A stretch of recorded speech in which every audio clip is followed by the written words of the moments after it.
This operation is 99% export and 1% for St. Vincent. No, we can't stop the project. I mean, it's not in our power to stop a project. But the point is, speak to the people, communicate with the people, tell us what's going on. Richmond, once an area where Vincentians and visitors went to escape the sounds of everyday life, is now abuzz with the noise of heavy machinery. These brand new tractors, their controls still wrapped in plastic, cut pathways through the hillside.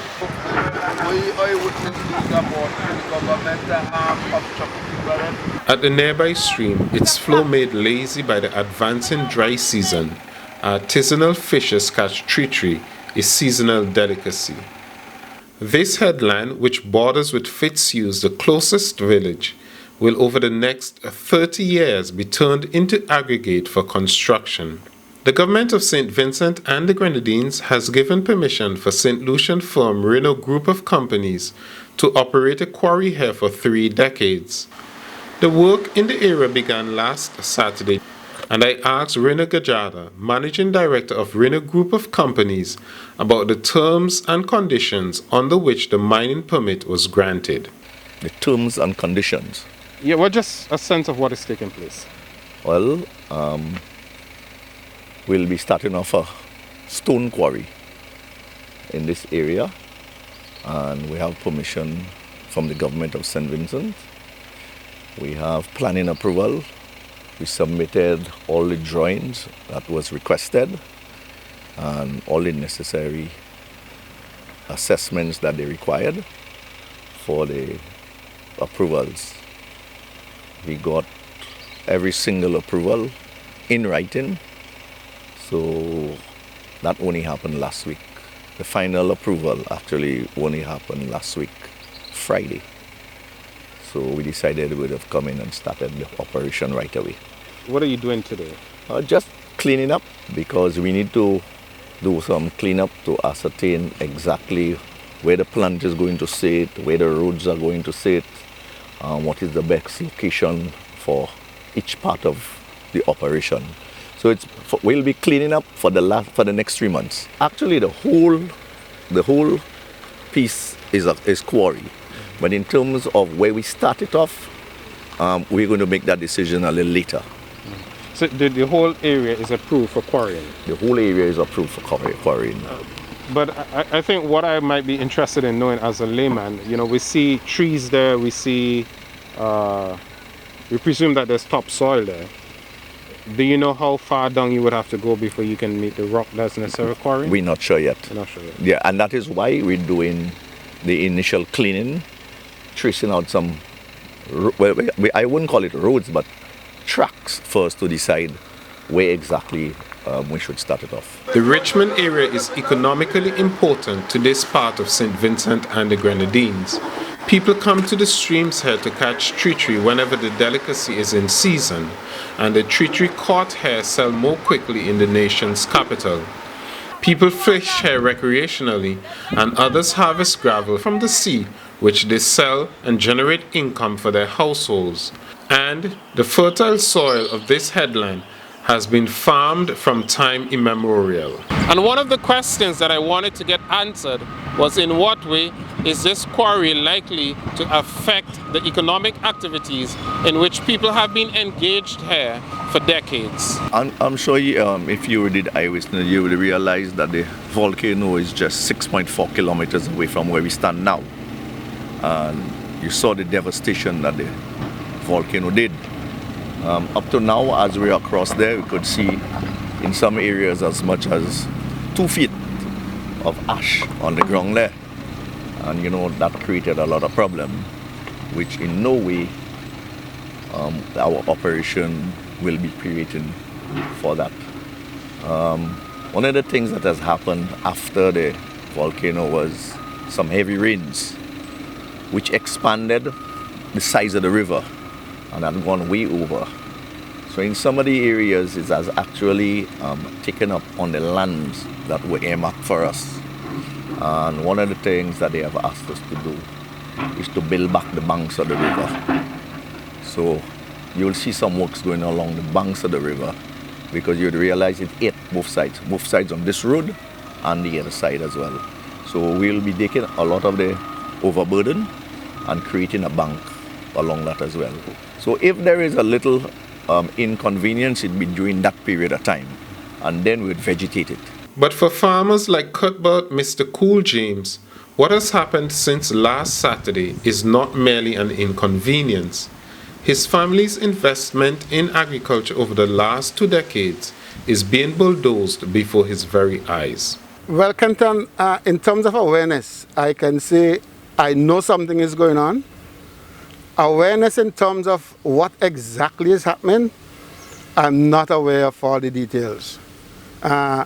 My interest in that is that as part of the family, we occupy a 5-acre plot there, and we've done that for over 20 years. And I've been farming there for 12 to 15 years on that plot itself. My issue with what is happening right now is that there was no consultation, absolutely no consultation. I've heard in circles that there were consultations in 2018 and some other dates. I don't know about those. And even if those had happened, 2022 is a different era. And lots of other farmers would have been affected now, instead of way back in 2018. Kenton, I have invested a whole lot on that farm. Then the volcano came, destroyed some of it, animals destroyed, and then I reinvested and started replanting. In addition to that, I have a lot of cocoa. I have over 500 cocoa plants on that farm, bearing cocoa right now, and only to find out that on the weekend past, somebody informed me that they were cutting a road through the land. When I went around there, a lot of the cocoa was already destroyed. Then is when I was hearing that, we're going to meet with the farmers soon to have consultation. You cannot have a consultation after the fact. What you're going to do is give people information. Consultation has to happen before any project that would affect the lives of the people. And yes, I'm speaking for myself. I consider myself a part-time farmer, more or less. But there are other farmers who will be affected because they are full-time farmers. And they depend on whatever they're doing on the land. And you don't just come in now for now and then tell people that this is happening. Oh, well, I should rephrase that. Just show people what is happening, because nobody told anybody anything. I did not get a call, nobody informed me. Only to know now that they are going to utilize all of the lands to put down a quarry plant. Yeah? That is going to affect people, and my thing is, Kenton, is that it could have and it should have been done differently. And I find it, and I'm going to say it clearly, I find it very, very disrespectful. And I'm not going to mince my words on that. It's extremely disrespectful. Also on Monday, MP for North Leeward Carlos James told Eyewitness News that the Quarry project is important to the country. I'm not speaking for the developers. I'm speaking as it relates to a number of all of the capital projects that we have to undertake within the next few years. The MP is aware of the concerns raised by the farmers. I'm giving the assurance that we will have a meeting with them, and we'll bring representatives from the operators to that meeting and to ventilate what are some of the concerns and some of the communications or miscommunications that have been taking place over the last few weeks. MP James said that one of the challenges in having such a meeting earlier was the COVID-19 situation in St. Vincent and the Grenadines. I've been advised that the CMO, or the representative from the Ministry of Health, they're working to ensure that there's a suitable location which adhering to all of the protocols in which we'll have the meeting. And I think that was one of the delays why the direct consultation at the community level had not taken place. But prior to that, there were a few consultations with NGOs, the SG Conservation Fund, and a number of other groupings, including the Richmond Vale Academy, Sustainable Development Unit, representatives from Planning, Ministry of Agriculture. I told MP James, who is also Minister of Sustainable Development, about the farmers' concerns about not being told about the commencement of works. I asked him whether the government had told the farmers about how the quarry would affect their leases. Throughout this week, the Minister of Agriculture, he has been in the area, and some of the technical persons in the ministry, they have been in North Leeward, visiting Richmond, and do an assessment of all of the farms that are in close proximity to the site.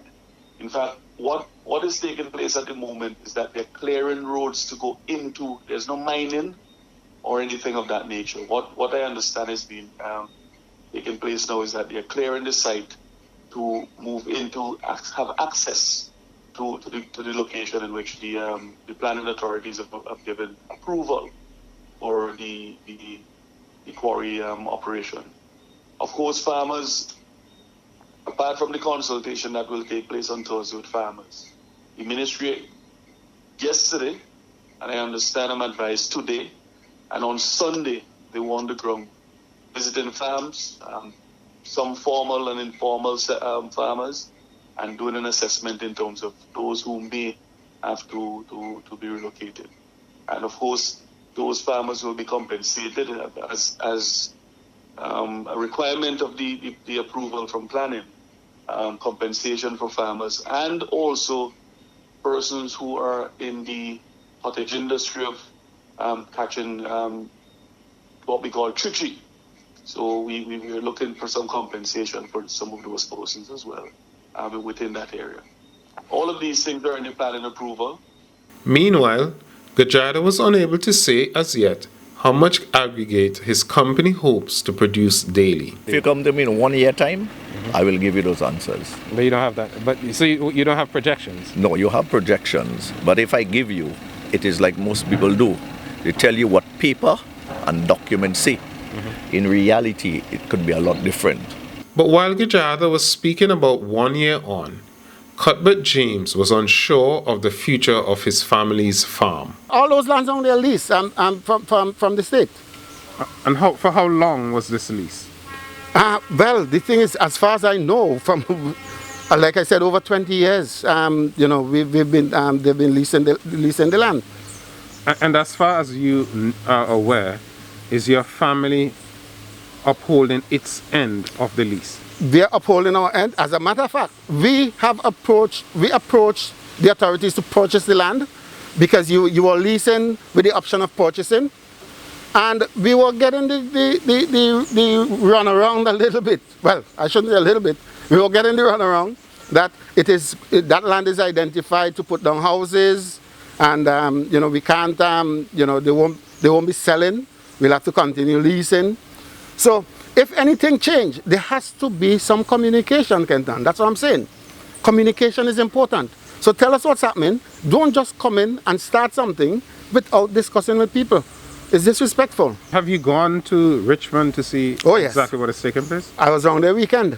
As a matter of fact, I was around there on the weekend with the Minister Carlos James, with the Minister Caesar, and one of the guys who was in charge of the project. And then that is the time I found out that they were going to take all of the lands. Initially, I thought they were going to take some of the land to cut the road to go down to the rock side. It's only on the weekend I found out, by talking to the guy who was going to be managing the project, that this quarry project is going to occupy all of the 5-acre plots down there and all of the lands on the top of the mountain. Almost, I'll say it's almost 100 acres. So you've had a conversation with Minister Carlos James, who is also your MP because you live in North Leeward. And also the other MP was Minister Sabota Caesar, who's the Minister of Agriculture. So from your discussions with them, have they told you whether or not the government or this investor will compensate you and other farmers for I have losses? not, and to be honest, I have not gotten any definitive answers to that question. So I don't know what is going to happen. What I know is that after the fact, Again, some officers from the Ministry of Agriculture went there yesterday conducting assessment on the plants and the crops and so on that are on the farm. But you And said some of your cocoa already cultivation destroyed. Already destroyed. So you can't assess what has been destroyed. And the point I'm making, Kenton, is that you don't go and do an assessment after the project has started. It doesn't make sense. It doesn't make sense. And again, I'm going to use the word disrespectful. It's extremely disrespectful. And it's not just me who is affected. Other farmers are affected. And I'm very passionate. You notice I'm speaking, I'm very passionate about it. The quarry will employ about 25 people initially, with that figure doubling in about 6 months. And once we get running and operational, then as it goes along, we'll see. But I run a quarry now, and we have over 250 people at that facility now. Where's that facility located? In St. Lucia. As regards mitigating the impact of the quarry on the environment, I asked Gajada to explain the term overburden. The overburden, the soil that is above the rock. Mm-hmm. This river stabilization or defense, is it going to be like rocks or Gabion baskets? Or? No. It's going to be the dirt with some rocks on the surface. So you said during the time that is being done, there might be some impact. Yeah, because sometimes it will not be in many areas because the river has gone back to where it originally was. But if there's anywhere that the river has changed course and went into the land, in those areas you will get something small. But then we would have to divert the water, do some river training works, divert the water to avoid it as much as we can. But that's a long way away. We will not be doing that anytime soon. I also asked Mr. James to comment on the likely impact of the quarry on the community. Well, Richmond itself is not a built-up area, but Chateaubelair is a town. Kenton, you notice I've not gone into the environmental aspect of it, because that is another issue, which is for another bigger, broader discussion, yeah? And I suspect, I hope, they have done an environmental impact assessment study for that project, right? I suspect so. I hope so. But the point is that even for me, let me take myself personally, the amount of investment, especially in the cocoa on the farm, I'm bearing cocoa trees, and there has been an issue with citrus in this country. I have a lot of citrus trees planted, bearing. When you say citrus, diseases affecting citrus. Diseases affecting the citrus plant. So, but I have been supplying supermarkets with citrus from that farm. Mm-hmm. I just planted about 50-something additional plants on that farm. I have other citrus plants, 25 citrus plants waiting to be planted. And I called in at one point to find out, what should I do, and I did not get any answers. Who did he call? I called in on a radio program, a minister was on the radio program, and I didn't get any answers because there were no answers. And the thing is, what we want is answers. And no, we can't stop the project. It's not in our power to stop a project. But the point is, speak to the people, communicate with the people, tell us what's going on. That's the point, Kenton. Because if you don't, you're very disrespectful. Whoever it is, if you don't communicate with us, you're extremely disrespectful. Most of the aggregate that is produced at the quarry will be exported. Well, actually, this operation is 99% export and 1% for St. Vincent, because the St. Vincent market would never be able to accommodate the investment necessary for that type of operation. One of our ministers, Senator Julian Francis, he said that there is a scarcity of aggregates across the region. There is. Can you speak to that? What is driving it? What has happened over the years is they have not given many licenses and permissions for quarrying, and the few people who have it have failed, because running a quarry operation is a very expensive and not difficult, but it's not one of the ordinary kinds of operations to run. So you would have found many quarry operators have failed. And what assurances can you give that yours would succeed? Or what steps are you taking? Well, I have succeeded in St. Lucia. And I'm taking all and more of what I've done in St. Lucia, which has been a success, and I'm bringing it here. What assurances would you give to the general public who might be a little concerned that somehow or the other your operation would have a negative impact? You keep using that word assurances, but you know, we could only do our best, and we will do our best. And really and truly, where we'll be operating is way away from what they've been doing. The only place that we'll be close to it is right where we're going to be putting in the pier, but we'll be away from everybody else. But now that you mentioned the pier, I think some people had expressed some concerns about a reef being there and whether the pier would impact that. We got somebody to do a dive. I think they call him Striker. He went and did a video. He looked at everything that was there, and he had done a report and submitted it. The authorities are satisfied with what is there. Where we wanted to put the pier, they asked us to move it and to put it somewhere different. So we had to change all our drawings to accommodate what they wanted, which we did that. And we got it approved. I'm just here to start off a quarry operation and to work with the people of St. Vincent in the best way I possibly can.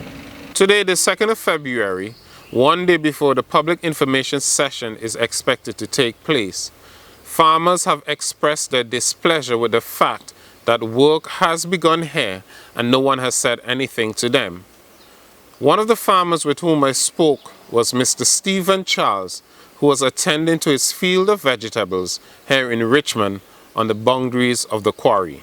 Well, my father first was farming here, then I take over after he died, so it's a good long time here. Can you remember how many years? A couple of years since in the 1980s he was here. Who owns the land? A woman from Pito, Bordel, is the real owner for the land. A quarry is going to be established in this area. Do you know anything about it and whether or not it would affect you? Well, no one said anything to me. Nobody came to me already. So we're all hearing and seeing things going on. Who did you hear from? Nobody. Only one of the workers came up there when I was there and told me he wanted to know if he could come down anyway. So I told him that he got a holiday. That they could come that way. So they all got there. And so that you only supposed to see something doing. Did he tell you why he wanted to go up there? Well, if only road is coming that way, and somebody else will come and associate with the things that you have on. That's all. How important is this farm to you? Do you do any other work besides farming? Well, a little fishing sometimes. But this is my real livelihood every year, right? The volcano destroy everything. All the usual plant, a lot of things, plenty sweet pepper and tomato all the time. Yeah, every season.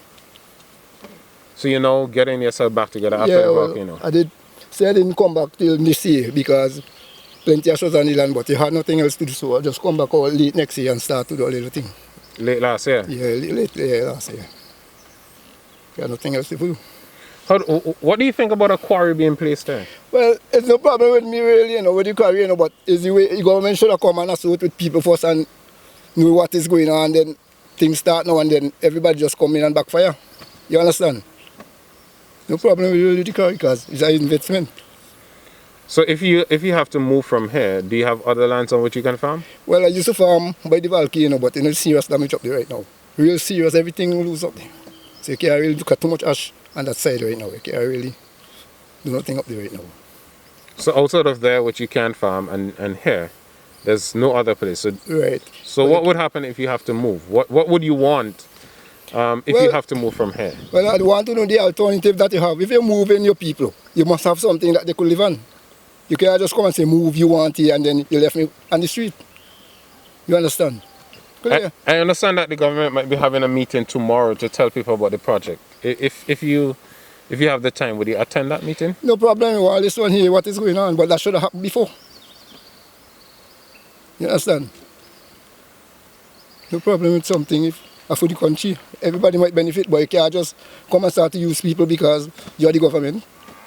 And for people who have questions about the project, hopefully they will be answered this week. And the one this Thursday, which was delayed due to obviously the pandemic, working out the arrangements for protocol and so on with the health, more than likely will be an open meeting, not within a closed location, but an enclosed location, but perhaps an open area, for instance, a school or hard code facility or something of the like. That meeting will take place hopefully on Thursday, where we can give a full update from the Ministry of Works and Agriculture, as well as the Sustainable Development Unit, National Parks, and so on, as well as the operators, who will give a full outline as to what the project entails and what are some of the changes we'll see within the Richmond area. However, in the meantime, this section of Richmond is quickly being transformed from farmlands into a quarry. Kenton Chance, Eyewitness News, Richmond, St. Vincent.